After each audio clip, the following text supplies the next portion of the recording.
What a showdown at the Oxford Union that never was. A highly anticipated debate on India and Pakistan's policies descended into a complete fiasco, with accusations flying from all sides. The topic was a fiery one. The House believes that India's response to Pakistan is a populist strategy sold as security policy, but hours before it was set to begin, the whole thing imploded. So what exactly happened? Let's break down this chaotic chain of events. On one side, we have Indian speaker J Sai Deepak, a lawyer known for his strong nationalist views.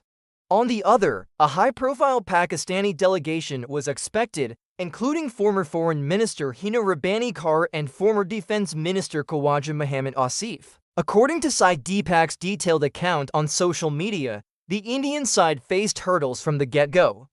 He pointed out that key positions at the Oxford Union were held by individuals of Pakistani origin, raising early concerns. Then the original high-profile Indian speakers, including a former army chief and a prominent politician, had to pull out just 2 days before the event due to prior commitments. This left the Indian team scrambling for replacements. Despite the short notice, Sai Deepak and his newly formed team, including Manu Kajuria and Satish K. Sharma from the UK, were ready to go. They were all set to travel to Oxford for the debate on November 27th, but then, at around 3 p.m. on the day of the debate, they received a call. They were told the Pakistani delegation hadn't even landed in London yet. Hearing this, the Indian team decided it was pointless to make the journey and abandoned their trip to Oxford. But here's where the story takes a wild turn. A little later, Sai Deepak claims he received confirmation that the Pakistani delegation had, in fact, landed and was already checked into a hotel right there in Oxford.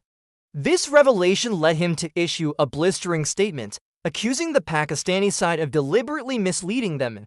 In his words, deserting the battlefield even before the battle begins, he suggested they lacked the courage to face a live, unscripted debate and called them out for what he termed a Pakistani gambit. He also didn't hold back on the Oxford Union's leadership, criticizing them for allowing the prestigious institution's reputation to be dragged in muck and seemingly used as a mouthpiece. The reaction was swift. Indian politician Priyanka Chaturvedi also weighed in, mocking the situation on X, saying, "Pakistan is crying again over an Oxford Union debate.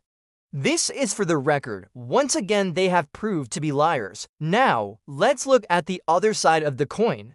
The Pakistan High Commission in London released its own statement, painting a completely different picture. They expressed regret that the Indian delegation had withdrawn at the last minute. They framed this as India handing Pakistan a walkover. Their narrative suggests that the Indian side was not confident enough to defend its security policies in what they called a neutral and intellectually rigorous debate. They essentially claimed that India was the one that backed out. So who do you believe? We have two completely contradictory stories. One side claims a deliberate trick to avoid a debate. The other side claims a last-minute withdrawal and a lack of confidence. Was it an organizational failure by the Oxford Union? A strategic maneuver by one of the delegations? Or just a massive, chaotic misunderstanding? One thing is for sure, what was supposed to be a serious intellectual discussion turned into a public spectacle of accusations and finger-pointing. The only clear loser here seems to be the opportunity for open dialogue. Instead of a debate on policy, we got a debate about who was supposed to be in the debate. It's a real shame that the audience, both at Oxford and watching from afar, missed out on what could have been a very insightful and important conversation. What do you think really happened here? Let me know your thoughts in the comments below. And if you want to stay updated on stories like this from around the world, don't forget to like this video and subscribe to the channel. Thanks for watching.